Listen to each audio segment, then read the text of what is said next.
Fala galera, Jonathan aqui, tudo certo com vocês? Hoje passando aí para desejar a todos aqui do canal um feliz Dia dos Pais. Dizer que eu estou muito feliz de poder compartilhar com vocês um pouco aqui da minha vida, da minha história. E eu queria falar sobre como foi meu relacionamento com a minha família, né? O meu pai, o que eu vivi para chegar até aqui hoje, né? Hoje eu tenho 3 filhos que são tudo na minha vida. Eles e a minha esposa são tudo na minha vida e eu vivo isso como se fosse a coisa mais importante da minha vida. Então, galera, meu pai, ele se separou da minha mãe, eu tinha 6 anos de idade e eu tenho poucas memórias com meu pai, né? Meu pai tá vivo, tá, gente? Minha mãe mora aqui em Blumenau. Ontem passei o dia com ela e meu pai se separou, eu tinha 6 anos de idade. Hoje eu tenho 36 anos. E, cara, vou te falar que não foi fácil. Foi bem difícil, né? Você ser um jovem ali de 6 anos, uma criança, e não ter a presença do pai é bem complicado. E isso eu posso te dizer que afetou muito, né, a minha vida como pessoa em geral, tá? A presença do pai dentro do lar, né, na família, é imprescindível, assim como da mulher, né, da mãe.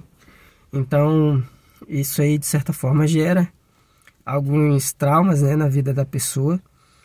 Só que eu penso o seguinte: a gente tem que superar tudo que a gente passa, né? E eu acredito que tudo que a gente passa vem para te levar para um nível maior. Tudo que você vive na vida vai te levar para um nível maior de superação, né? Um nível de aprendizado. E eu acredito que hoje eu tenho essa mentalidade justamente pelo fato de ter passado por isso, né? De ter crescido longe do meu pai biológico. Apesar de estar longe do meu pai biológico, eu tinha referência masculina dentro de casa, que era o meu padrasto, Clóvis, que foi o primeiro padrasto que eu tive, né? Eu tive 2 padrastos. E durante 12 anos, o Clóvis foi a referência de pai, só que ele nunca foi um homem carinhoso, né? Nunca fez papel de pai nesse sentido, de aconselhar, de ajudar ali no desenvolvimento psicológico. A visão que eu tinha do Clóvis era sempre trabalhando, uma pessoa muito dedicada a prover, né, tudo que a gente precisasse dentro de casa.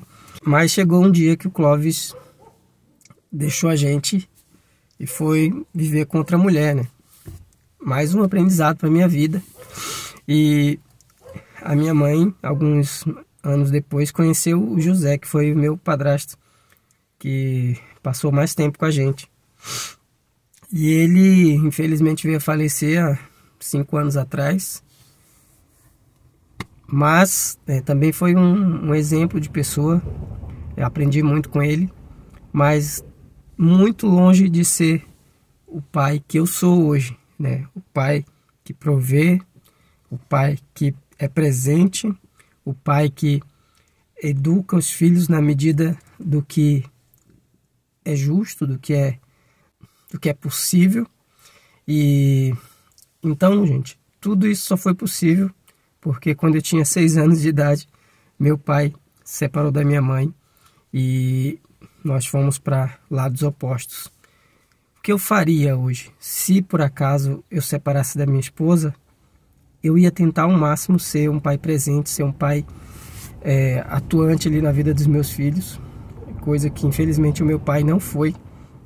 Mas tem o porém, que apesar de meu pai não ter sido um pai presente nem para ligar, nem para dizer um oi ou um bom dia, sei lá, um feliz aniversário, eu tenho que entender que as pessoas têm histórias diferentes, né? O meu pai também foi abandonado praticamente, então eu não ponho a culpa neles de ter deixado a gente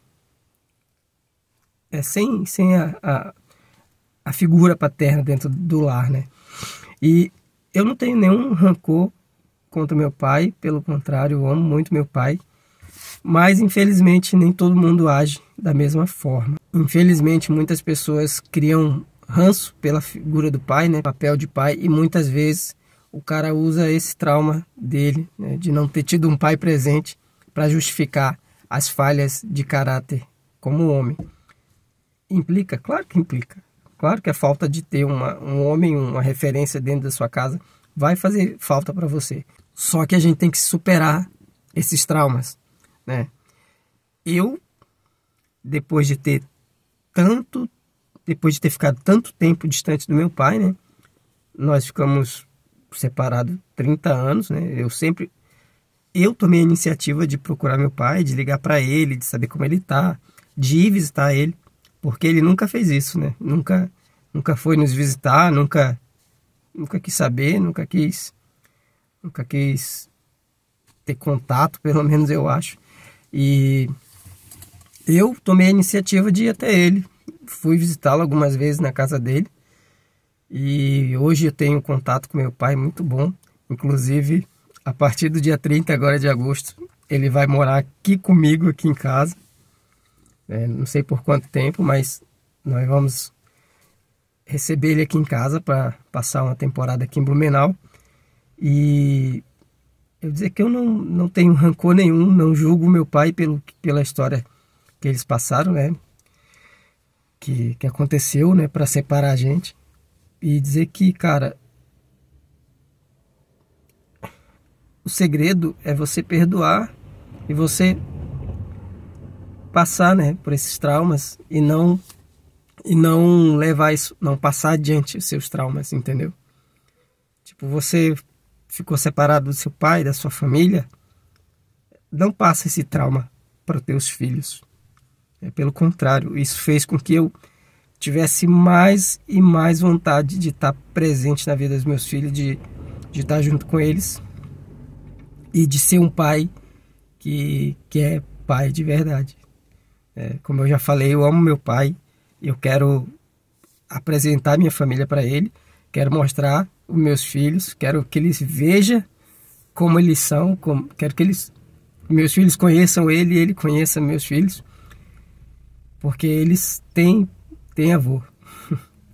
Eles não perderam o avô, não, eles têm avô. Então eu quero muito que isso aconteça. E a partir do dia 30 de agosto agora, meu pai está vindo morar aqui em Blumenau. E eu vou ter a oportunidade de colocar meus filhos convivendo com meu pai e conviver também com ele. E eu agradeço a Deus muito pela vida dele. E agradeço muito, muito mesmo por tudo que Deus permitiu que eu vivesse até aqui. A minha mensagem para você que talvez esteja separado do seu pai, da sua mãe, é que você se coloque no lugar dele, que você pense como seria a sua vida hoje se você tivesse vivido uma vida normal e se você teria o mesmo pensamento que tem hoje. Eu não sei, não te conheço, mas eu sei que você se conhece e eu tenho certeza que você deve ter passado coisas boas e coisas ruins. Como eu falei, eu tenho poucas memórias do meu pai, mas eu quero poder cultivar memórias boas a partir de agora. Então começa do perdão ali, de aceitar que aconteceu, é passado e agora é pra frente. E gente, pensa comigo, tudo que acontece no universo é para que dê certo no final. Tudo que acontece na vida do ser humano é assim também. Vai dar certo. Enquanto não tiver tudo no lugar, enquanto tudo não tiver no seu devido lugar, no lugar certo, é porque ele não chegou ao fim. É porque o caos que está acontecendo ali ainda está entrando em equilíbrio. Uma hora vai chegar o equilíbrio para a sua vida, para a vida da sua família. Mas você tem que tomar a atitude de se colocar no lugar certo, de perdoar na hora que tiver que perdoar e de ser empático, né? Se colocar no lugar do outro quando for hora de se colocar no lugar do outro. todas as pessoas que eu tenho exemplo, por exemplo, até da Bíblia, eles passaram por situações diversas e bem difíceis para lá na frente fazer sentido.